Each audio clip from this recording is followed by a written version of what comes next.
కుమారుడా, నీవెల్లప్పుడూ నాతో ఉన్నావు, నావన్నీ నీవి. లూకాసు వార్త 15:30. నీవెల్లప్పుడు నాతో ఉన్నావు, నావన్నీ నీవే. ఏమిటి నావి? విజయం, పరిశుద్ధత, ఆశీర్వాదం, పునరుత్థానం, ఇవన్నీ నాయి. నీవేంటి? ఓటమి. నీదేంటి? పాపం. నీదేంటి? శాపం. నీదేంటి? మరణం. నీవన్నీ నేను తీసుకొని నావన్నీ నీకు ఇచ్చేసాను. నావన్నీ నీవి. ఆయనవన్నీ మనం ఎట్లా అయ్యాయి అంటే మనవన్నీ ఆయన. నేను ఎప్పుడు నాకు సిలువ సందేశంలో మాట చెప్తాను, క్రాస్, సిలువ is the best exchange point. You can bring anything to cross. You can bring the worst to cross and take the best from the cross. That is the beauty of cross.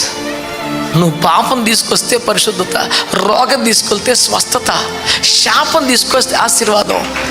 ఈ రోజుకి ఇంకా offer నిలిచి ఉంది, validity ఉంది. నీ శాపం, నీ రోగం, నీ పాపం, నీ ఓటమి తీసుకురా.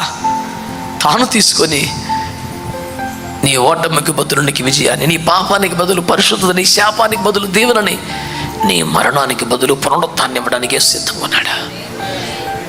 దేవుడు ఓడిపోతాడా? నిన్ను గెలిపించడానికి ఓడిపోయాడా? పరిశుద్ధుడు పాపి అయ్యాడా?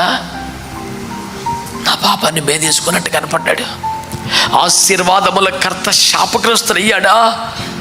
నన్ను ఆశీర్వదించుటకు శాపగ్రస్తుడిగా ఎంచబడ్డాడు. జీవాధిపతి చచ్చిపోయాడా? నేను పోగొట్టుకున్న జీవాన్ని తెచ్చివ్వడానికి మరణంలోనికి వెళ్ళొచ్చాడు. నిన్ను గెలిపించడానికి ఓడిపోయిన దేవుడు నీ పరిస్థితులన్నీ మార్చడానికి, ఇంకా సిలువ కార్యం చేయడానికి ఇష్టపడి కరుణాపీఠ మీద కూర్చొని ఉన్నాడు. నీ ఓటమా? నీది పాపమా? నీది మరణమా? నీది శాపమా? తీసుకునిరా. నీవన్నీ తను తీసుకొని తనవన్నీ నీకు ఇవ్వడానికి యేసయ్య సిద్ధంగా ఉన్నాడు. ప్రార్థన చేద్దాం.